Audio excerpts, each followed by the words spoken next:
Hi everyone, we're Twisted Minds. My name's Alana, My name's Lydia. and we're here today to talk about psych hospitals and our experience with it within the mental health system. Now, my experience is coming from being in North Queensland, Australia, and I live in a rural area as well. And then Lydia is coming from, well, you've been in a few different hospitals, haven't you? Yeah. I'm coming from Yeah. northwest England, Midlands, and London. Yeah, so that would be interesting to hear like the difference between hospitals and stuff. So I'm gonna I'll get started sneeze. with the first question. Oh, okay. Is it like the false Wait, it's sense of gone. sneezing? Never mind. Yeah. I hate when that happens. So the first question is, what's your general experience of being in a psychiatric hospital? Lydia, do you want to go first? Sure. So my first experience was when I was 13 and my mum had me sectioned because I was both manic and psychotic. Oh Fun, yeah. fun, fun. That experience was terrifying because I'd watched all these videos on YouTube about how it's a bad place and bad things happen and you're not allowed your phone and you're not allowed this. You are allowed your phone in the UK. And I think you are in You are Australia allowed as your well. phone in Australia as well. So that was a relief. Then the second Yeah. time I got admitted, I went in voluntarily for a week and I was an adult. I was allowed to have my really long phone charger, which was weird because when I was in the CAMS unit, which is Children and Adolescent Mental Health Services, when I was in that unit, I wasn't allowed a phone charger unless it was that big. Yeah. Okay. So, I guess as I've got older, it's just sort of gotten easier to acclimate to the way it is. Yeah. Like, my last admission, it was horrible. It was horrible. Mhm. But basically, there was no bathroom in the bedroom, it was a communal bathroom, Oh, which might sound stuck up, but every time I eat carrots, I throw up, and they served carrots with everything. And I know I no. could just not eat it, but the food, I was hungry, so I ate the carrots, and then I kept throwing up to a point where I couldn't make it, so I threw up in my sink. They did not have No. fun cleaning that up, Oh, but in that admission, I said it was going to be my last admission, and I've stuck to that for 2 years. that is amazing. I'm so proud of you. That's a big achievement. Yay. Oh, didn't mean for that to Oh, happen. we always accidentally make things go off. So, my experience, I've had like different experiences because the first time I went into hospital, I was in a private hospital and it was a lot less restrictive. Like, you were allowed a lot of things that you wouldn't be allowed in a public hospital. Um, Unless you did something with it, then they would take it off you and they would do a room search. But they were pretty relaxed. Um, and my first time going in there, I was like super nervous because, again, I'd never been in hospital before and I didn't know what to expect. Um, but I would say my experiences with the private system were very good.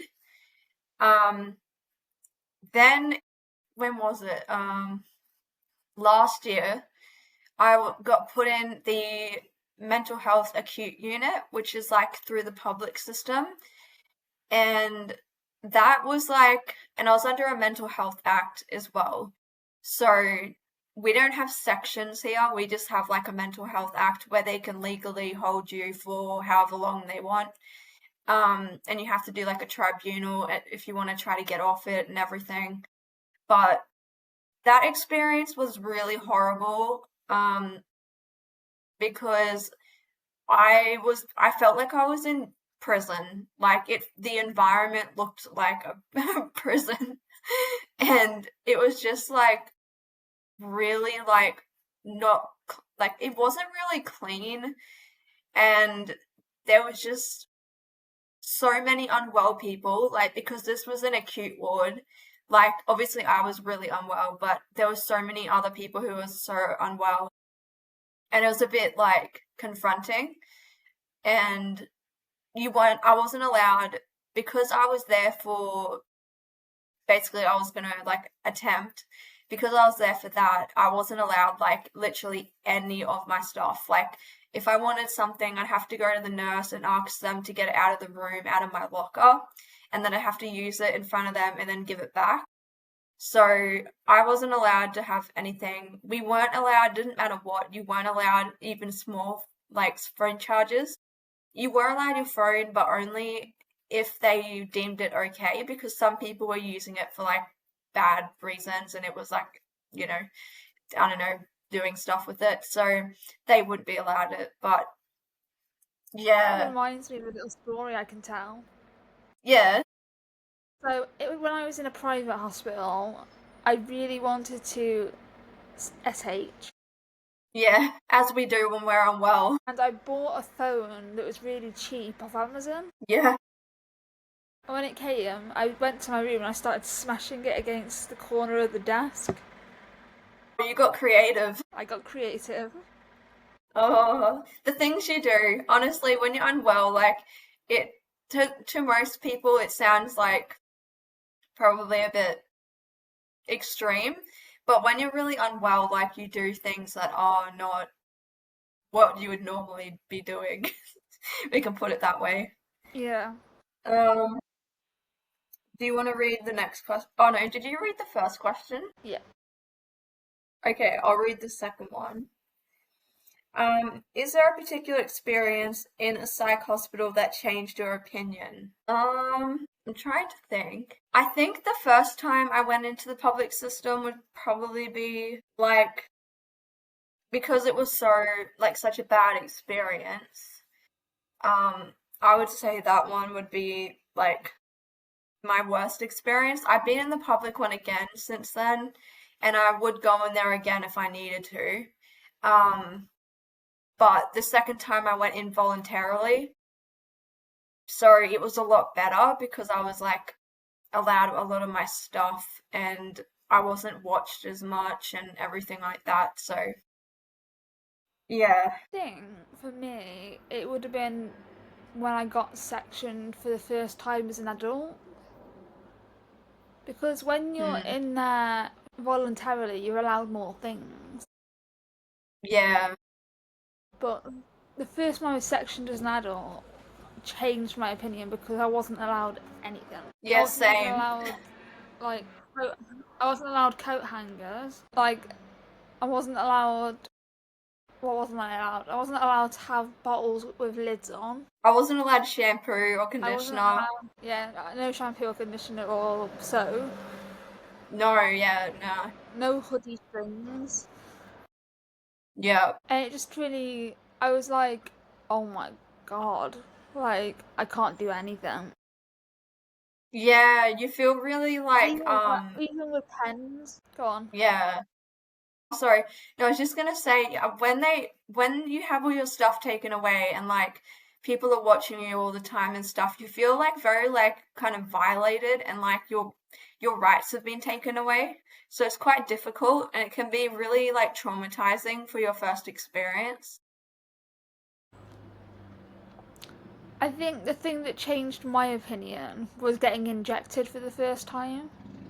Oh yeah. Because I literally got pinned to a beanbag and they stuck it in my ass. Oh, that sounds traumatic. And as soon as they'd done that, they just let go and left me. Oh. Not that the injection even did anything. No, It makes me think maybe they did put water in just to scare me. maybe. Conspiracy theory. I know. I'll read the next Um, question. yeah. Is there a specific admission that changed things for you? I would say the last time I stayed in the private hospital, I've been in there for like months, and I was SA like all the time. which you had to sign a document when you went in there saying that you weren't going to do X, Y, and Z, like certain behaviors. And I was secretly doing a lot of things without them knowing. And they did room searches and everything. And then it got to the point where they said, you're too unwell and we can't have, like, we're not able to medically look after this. So they had to send me to the public system, and that's when I got put under the Mental Health Act. And so that really changed things for me because I realized how unwell I was, and it like made me kind of realize like how serious the situation was. And it was really hard, like, for my family as well to see that. Yeah. So for me, it would have been the private hospital admission that I had, which was 3 years ago. I think it was 3 years ago. My tummy's growling. Private hospital admission. Oh, noises! Yeah, the private hospital admission for me because, I was really unwell. I had breakdowns, doing behaviours every single day. And then it got to a point where I was like, if I don't change, I'm never getting out. Yeah. Yeah, that's a good realization to come to, especially when you're really struggling. The next question is, what's your experience of observation levels like? So when I was in the private hospital, at first when you got admitted, they would check on you I think it was like every 15 minutes. And then it got to like, I think half an hour and then an hour obs, like if you were doing okay. But when I was in the public hospital, so the acute ward, they would do, well, for me and most patients, they would do checks on us every, I think it was 15 minutes. So like a nurse would just come out wherever you were and like basically, I don't know what they did, tick a box that you're still breathing, apparently. Um, to be honest, a lot of the nurses in there, like, I'm not trying to put people off, but a lot of the nurses in there felt like they didn't really care and they weren't really there to like help you. They just wanted to like get their job done and they were stressed because they were understaffed and they would just blame everything on being understaffed. And I was like, well, it's not my fault that you're understaffed. Like, so that was a bit, that was a bit annoying. But yeah, I never saw anybody get put on, like, I know in the UK you can get put on like 1-to-1 or I don't even know what the other things are called. 6 to 1. Yeah, whatever that is. I never saw that happen at all. The only time I saw it happen was with one girl who had really severe BPD and she was doing some very dangerous things constantly and they could not like stop her. So they had to have someone sit outside her room and with her door open. But that was the only time I'd ever seen that. If you were that unwell, normally they'd transfer you to another part of the hospital called the HDU. So that's the high dependency unit. And that is like horrible. I haven't been in there, but it's like the PQ in the UK. Like it's really bad, like for when you're really unwell. Yeah, it's not good. So I was in the low dependency unit, which was like, it's locked, obviously, but it's separate from the HDU. So yeah, that's my experience. I actually have a question for you. Yeah, When you're a child, is there a separate hospital for children? yes, there is. They have adolescent unit on one of the government like campuses. So if you're under, I think is it 17 or 18? Can't remember. I think if you're below 18, you go in there. Yeah. Yep, so it's different. Okay. Anyway, I'll answer this question now. My experience of observation levels varies. When I'm in hospital for suicidal thoughts, I'm on general observation, so 15 minutes, half an hour, an hour. that sort of thing. Mm. When I was in the private hospital, I was there because I had a breakdown. I didn't have capacity to make decisions about my care or what I did. And I tried to make a serious attempt on my life, and they put me on 2-1. Mhm. And I was on 2-1 for 2 months. Oh, jeez. That would be horrible. I wasn't allowed to close my bedroom door, I wasn't allowed to close my bathroom door. They removed the TV off the wall. Oh, Like, it was horrible. But I I understand can why they did it. imagine. I understand why they did it. It's just, it sucks. Yeah, it does. Yeah. I don't know about you, but like when I get really unwell, I kind of become a bit of like a teenager and I get really like don't tell me what to do. I like get angry, like yeah, I get really like childlike and like a teenager. And it's a bit like they have to deal with that and like my parents and stuff have to deal with me. Next question. What was your first experience of going into a psychiatric hospital ward as an adult? Um, I'm just trying to think about my first experience because I've been in hospital so many times. Um, I think my first experience was actually positive because I wasn't as unwell because I wasn't experiencing like psychosis and like um I think I went in because I was like just really depressed.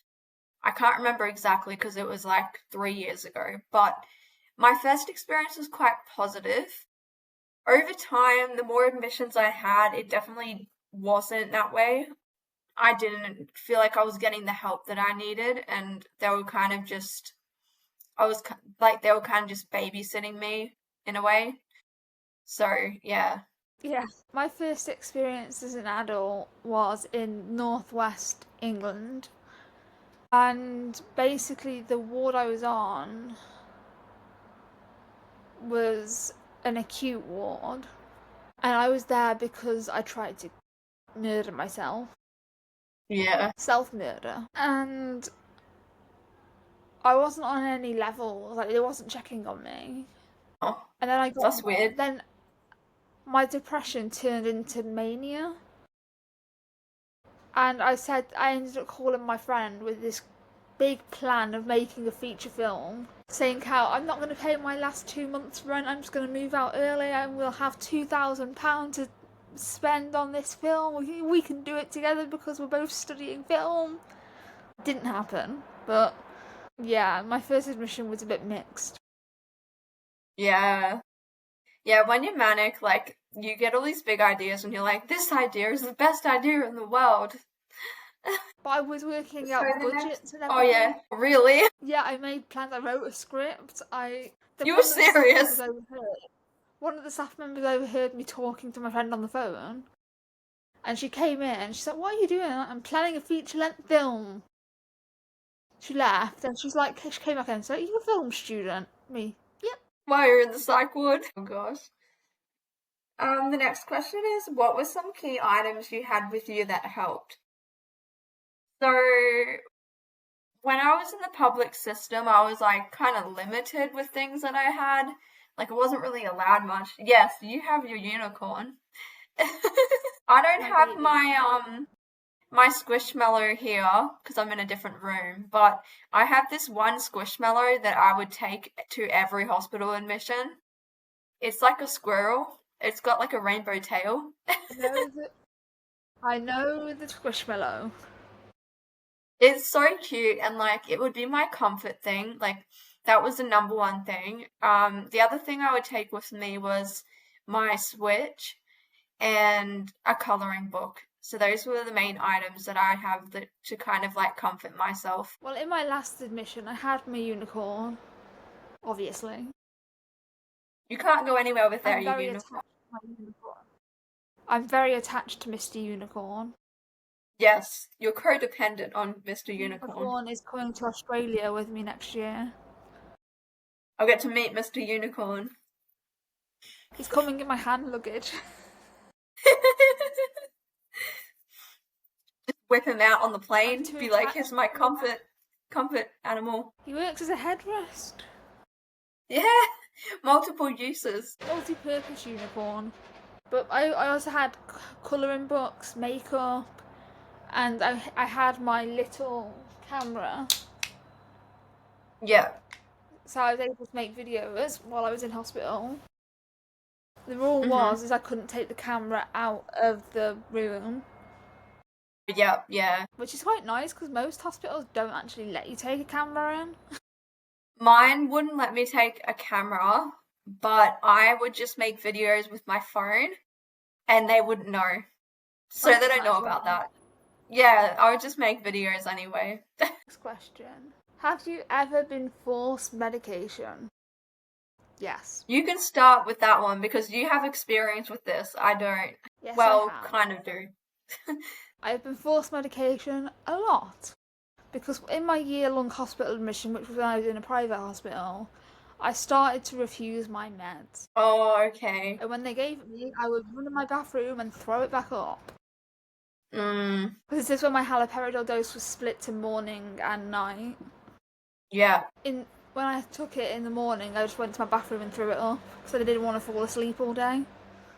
Yeah. Well, that's understandable. So eventually, I got put on the depot injection, Yeah. and they pinned me down for it. Like I didn't want it, so they Oh, pinned me down and injected it. oh. That's the beauty of being under a Section 3.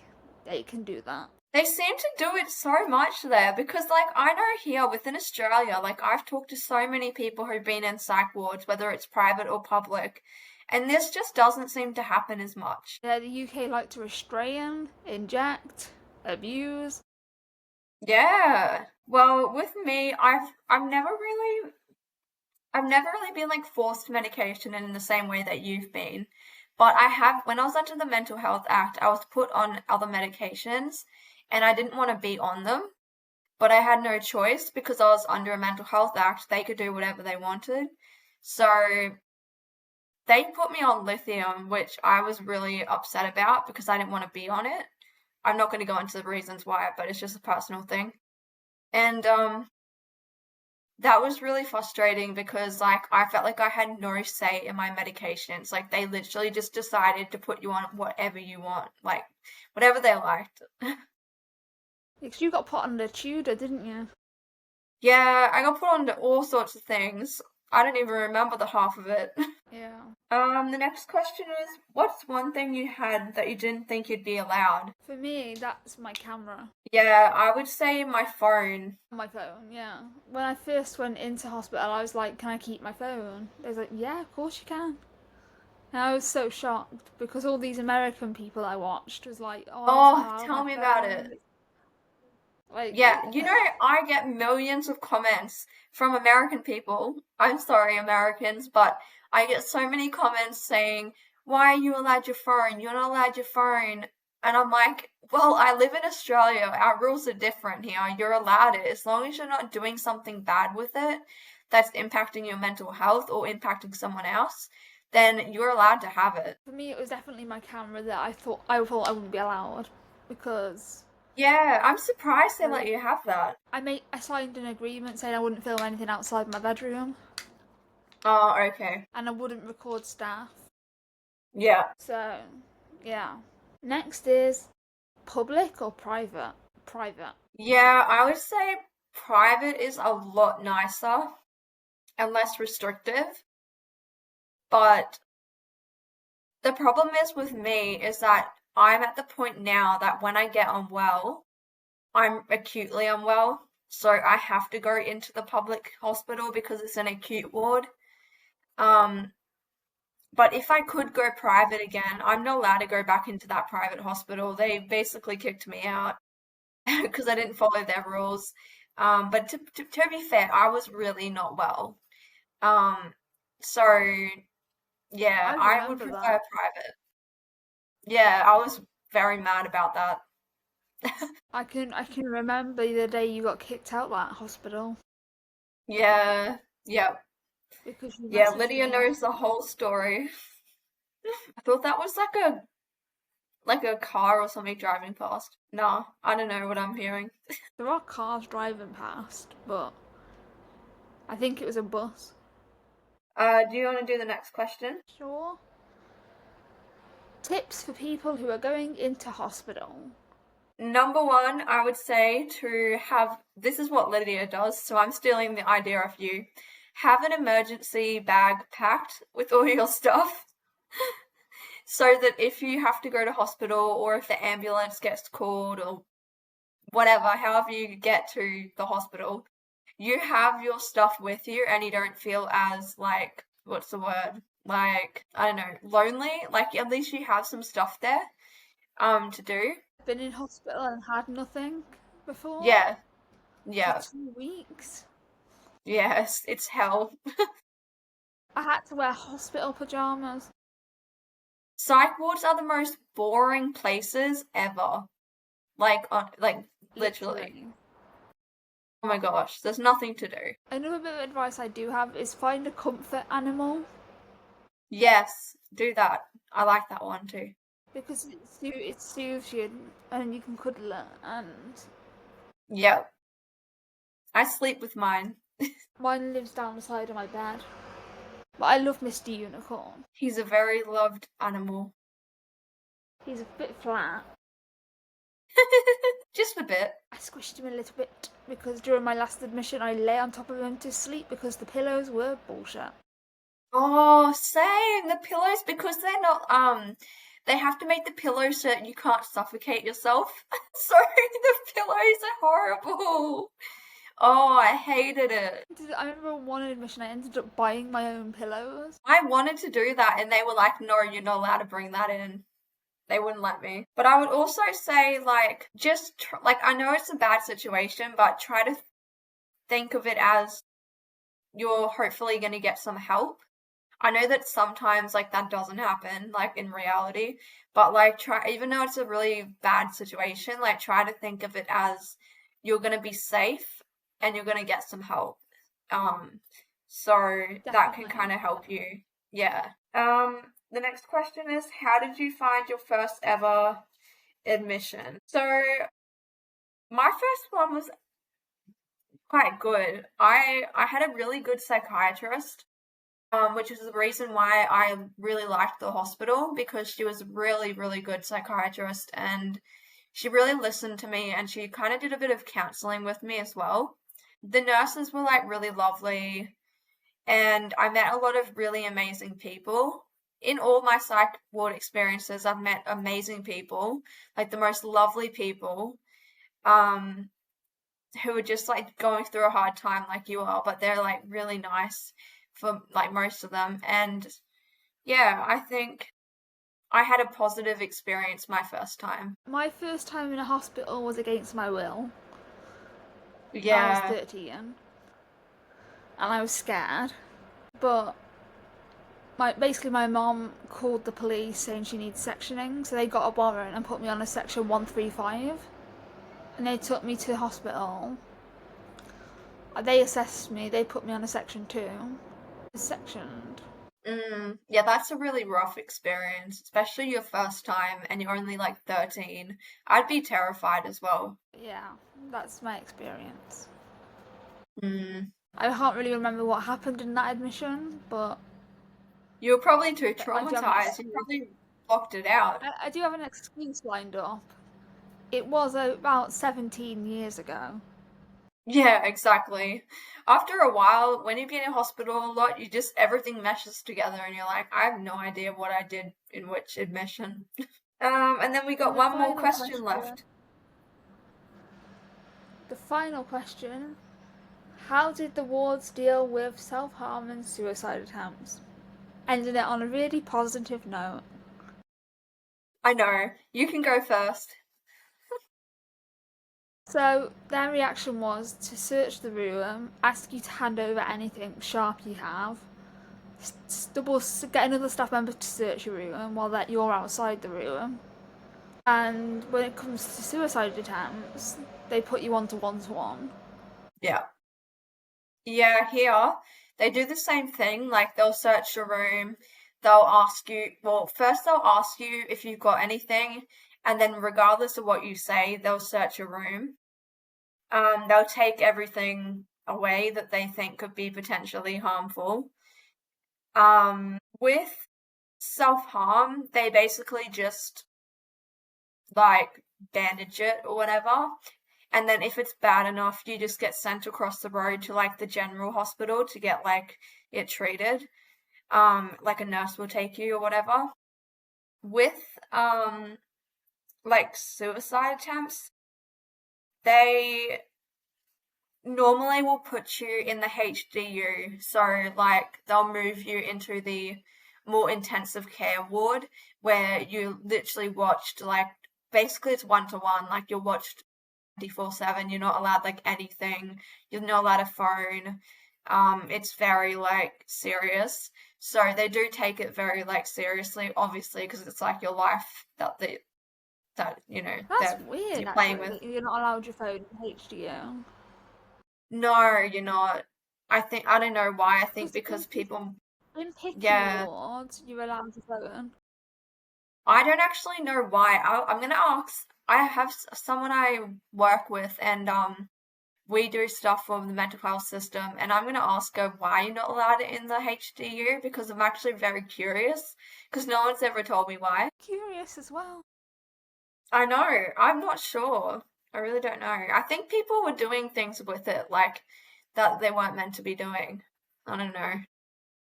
You filming stuff.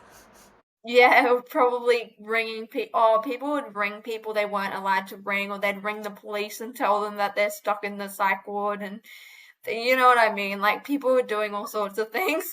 I'm serious. I heard of that happening. I have once called the police in a psych ward saying that I'm being held hostage. That's what I mean. People would do that. I'm like, oh. So yeah, that ended on a very bright note. Yay, Oh, positivity! I know. Let's make balloons appear. Oh, balloons. Should we stop filming on So here and yeah, then just video call? Oh, sorry, we have to end it. Fine doing. and with that, we're gonna end this episode here.